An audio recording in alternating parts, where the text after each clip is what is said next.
Okay, so we just finished talking about the Industrial Revolution in Great Britain, and then it's stretching beyond that globally. And now we're going to be looking specifically into capitalism as an economic system, and then communism as a response to that as it was introduced by Karl Marx. So let's first look at capitalism. So we had this sheet yesterday, and we're looking at these specific images here.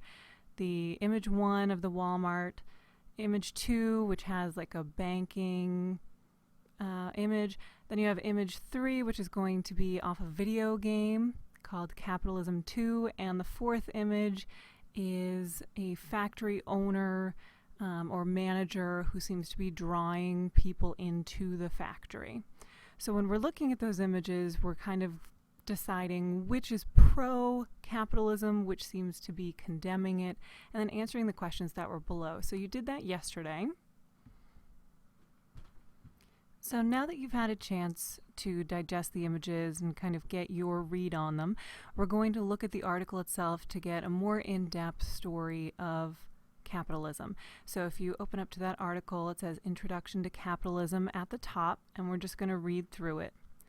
So at the very beginning, economics is the study of how a society produces and distributes resources. You probably know that our economic system is called capitalism, and that a competing economic system, communism, lost out to capitalism in a decades-long military, political, and ideological conflict known as the Cold War. This reading will explain the basic economic and ideological foundations of capitalism. You will use this information in class as you analyze media messages that support and criticize capitalism. So those were the images from yesterday. Capitalism is an economic system based on the private ownership of goods and services. This is important because you're talking about private ownership. Capitalist economies, also called free market economies, empower individuals and private businesses to decide most economic matters. This includes what things to make and sell, how much they cost, how to use resources, and where to live and work. This system of private enterprise has been credited with unleashing human freedom and creating extraordinary wealth through individual initiative. Capitalism has also been credited with exploiting and oppressing humanity, spreading inequality, starting wars, and propelling the wholesale destruction of the global environment. So you get a very golden view of capitalism. You get a very condemning, very harsh look at capitalism as well. It does not come without its critics. In order for you to weigh in on this debate, you need to understand some basics about capitalism. The Scottish economist Adam Smith developed an influential theory of capitalism. He published his most famous book, The Wealth of Nations, in 1776, at the time of the American Revolution. Smith proposed that capitalists create wealth by investing their capital, money, and other resources, in order to make more money. However, this self-interest ultimately benefits society by creating jobs, industry, knowledge, and even beauty. Smith marveled at what he described as the invisible hand of the free market. He noted that the price of goods and services in a capitalist economy was driven by supply and demand. When there is a limited supply of something but a great demand, such as for oil or the paintings of Picasso, the price goes up. If there is a large supply and little demand, such as for old VHS tapes, the price goes down. In a capitalist economy, these market forces, rather than government policies, determine what is produced by whom and at what cost. Smith believed that, in general, the free market did a better job of running an economy than governments. So basically that means the government's not going to step in and make a very clear this should cost this amount, in any way trying to make any judgment calls on how the market should run. Basically, they say people will buy what they want, and that will determine pricing. Not everyone shared or currently shares Smith's positive view of capitalism. Karl Marx, a German economist living in England 100 years after Adam Smith, had a very different view of capitalism. Marx believed that capitalists exploited their workers, becoming rich off their labor. He believed that the capitalist system was inhuman and pitted the interests of the owning class, the bourgeoisie, against the interests of the working class, the proletariat. Marx thought that the workers should join together in a class struggle to overthrow the capitalist class in a communist revolution. He believed that a workers' government should be formed to allow everyone to work according to his ability and receive according to his needs. Although Marx's critique of capitalism still rings true to many people today, his vision of an ideal communist society was discredited by decades of Communist Party dictatorship in the Soviet Union and other countries. Although capitalism won the Cold War and few people today advocate communism, the debate rages on about the appropriate role for government in a capitalist society. Many people believe that the market forces of capitalism must be kept in check by democratic governments.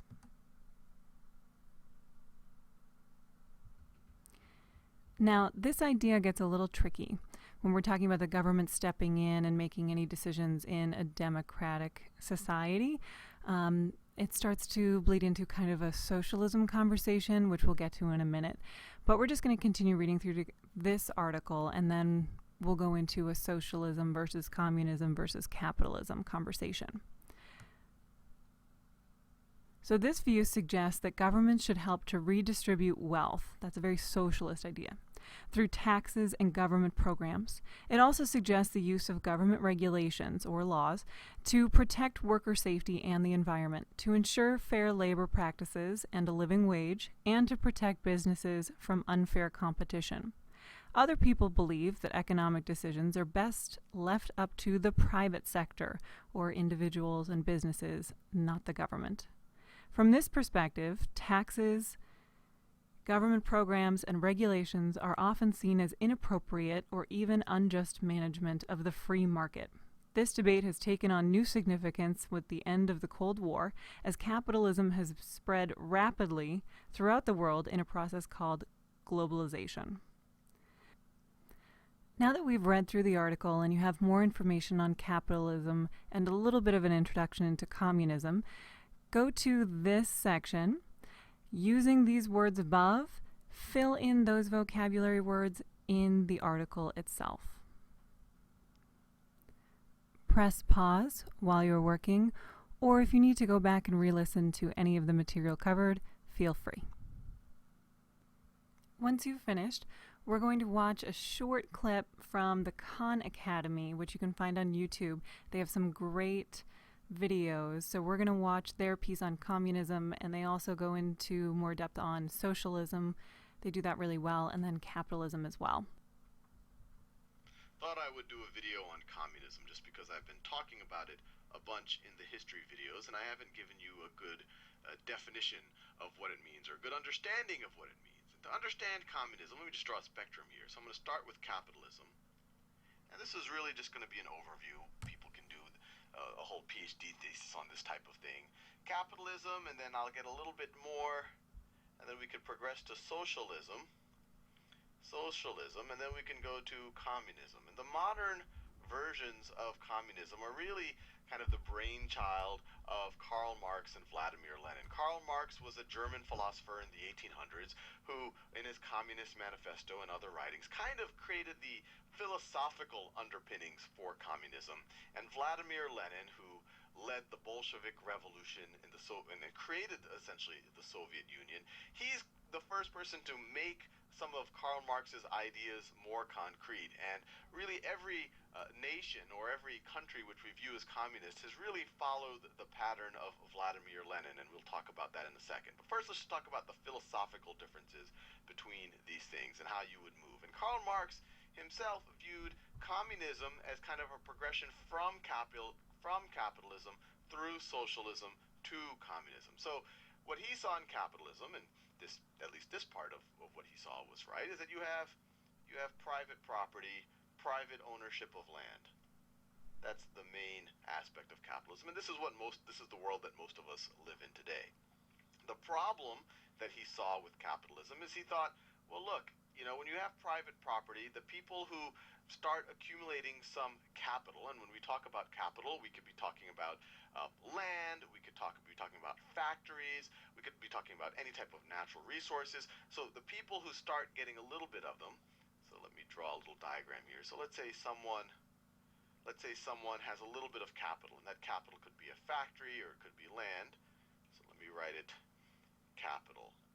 And let's just say it's land. So let's say someone starts to own a little bit of land, and he owns more than everyone else, so then you just have a bunch of other people who don't own land, but they need to essentially, and since this guy owns all the land, they got to work on this guy's land. They have to work on this guy's land. And from Karl Marx's point of view, he said, look, you have all of these laborers who don't have as much capital. This guy has this capital, and so he can make these laborers work for a very small wage. And so any excess profits that come out from this arrangement, the owner of the capital will be able to get it, because these laborers won't be able to get their wages to go up because there's so much competition for them to work on this guy's farm or to work on this guy's land. He really didn't think too much about, well, maybe the competition could go the other way. Maybe you could have a reality eventually where you have a bunch of people with reasonable amounts of capital, and you have a bunch of laborers, and the bunch of people would compete for the laborers, and maybe the laborers could make their wages go up, and they could eventually accumulate their own capital. They could eventually start their own small businesses. So he really didn't think about this reality too much over here. He just saw this reality. And to his defense, and I don't want to get in the habit of defending Karl Marx too much, to his defense, this is what was happening in the late 1800s, especially, we have the Industrial Revolution. Even in the United States, you did have kind of, Mark Twain called it the Gilded Age. You have these industrialists who did accumulate huge amounts of capital. They really did have a lot of the leverage relative to the laborers. And so what Karl Marx says, well, look, if the guy with all the capital has all the leverage and this whole arrangement makes some profits, he's going to be able to keep the profits because he can keep all of these dudes' wages low. And so what's going to happen is that the guy with the capital is just going to end up with more capital. He's going to end up with more capital, and he's going to have even more leverage, and he'll be able to keep these people on kind of a basic wage so that they can never acquire capital for themselves. So in Karl Marx's point of view, the natural progression would be for these people to start organizing.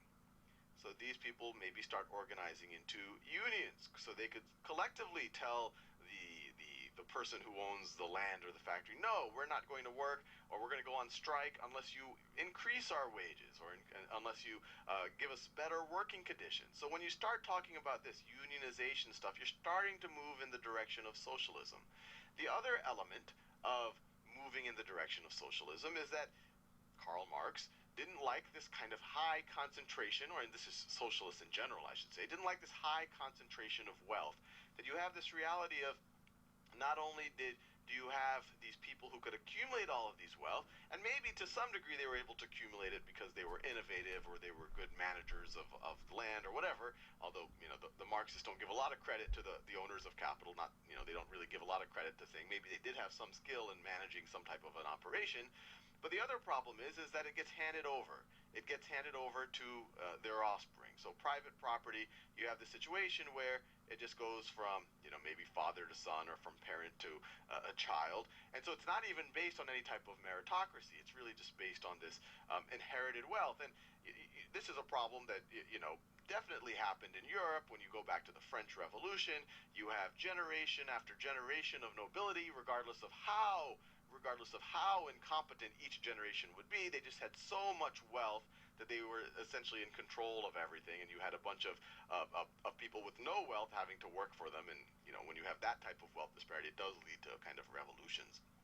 So another principle of moving in the socialist direction is kind of a redistribution of wealth. So let me write it over here. So redistribution.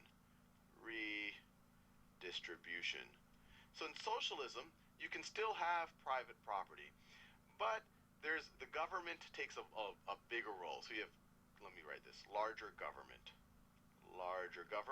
And one of the roles of the government is to redistribute wealth. And the government also starts having control of kind of the major factors of production. So maybe the utilities, maybe some of the large factories that do major things, all of a sudden. So I'm going to pause him right there, but here's what I want you to think about. So he was just talking about socialism. And in the past few years, we as a country have been undergoing a financial crisis, and one of the strategies used was to bail out the auto industry. Was that a socialist move? Once you have your answer, let me know.